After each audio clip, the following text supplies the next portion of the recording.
এই তো প্রথম একটি মেয়ে আমার প্রেমে পড়েছে, উয়া!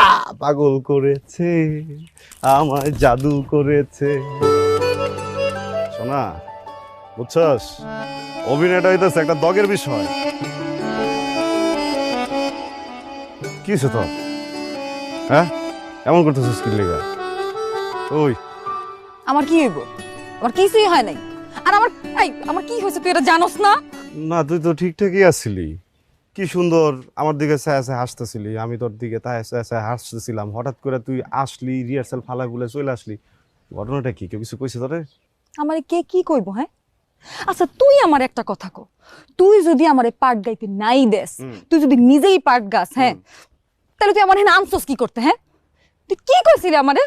কইছিলি যে তুই হবি নায়ক, আমি হব নায়িকা। কিন্তু আমি এখানে এসে কি দেখতাছি, তুই নিজেই নায়িকা হয়ে পোলা লোকে। আরে আমি কি নায়িকা সাজতে চাই? তুই আমার একটু দেখ তো, আমার ভিতরে কি সমস্যা আছে যে আমি নায়িকা সাজতে চাই? নায়িকা তো আমি তোরই বানাইতে আনছি। আমি তো বড় গলা দিয়ে আরো কইছি যে অরে ল নয় উড়াইয়া দিব সবকিছু। তুই তো মনোযোগ দিয়ে করতেছস না। আরে এই চরিত্রটা একটা ওজন আছে, বুঝছস না? ওজনটা তো নিতে হইব। অভিনয় কি এই যে এমন করলি আর তুই অভিনয় হয়ে গেল গা? এটা সাধনার বিষয়, ধ্যান জ্ঞান করতে হয়, অন্তর থেকে আইতে হয়। মানুষ ভালোবাসে না অন্তর দিয়া, তখন অন্তর দিয়া অভিনয় করতে হয়, বুঝছো? সেটা অনেক বড় সাধনার বিষয়। আমার কি উদা অভিনয়কে বানাইছে?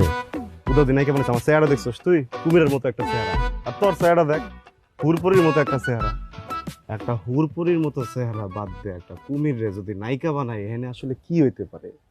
এখানে হচ্ছে অভিনয়, অভিনয়ের ওজন। এই যে অভিনয়ের যে একটা ওজন, এই চরিত্রের এই পার্টের যে একটা ওজন, এই ওজনটা তুমি নিতে পারতেছো না। শোনা, আর আমি তো তোর এটা জোর করে দিব না। এই ওজনে তোর কোমর ভেঙে গেলে তোর লাগে আমি সংসার করুম কেমনে? বাচ্চা কাছে পয়দা করুম কেমনে আমি? তো আমি যদি নাই পারি, তাইলে তুই আমার এই দলে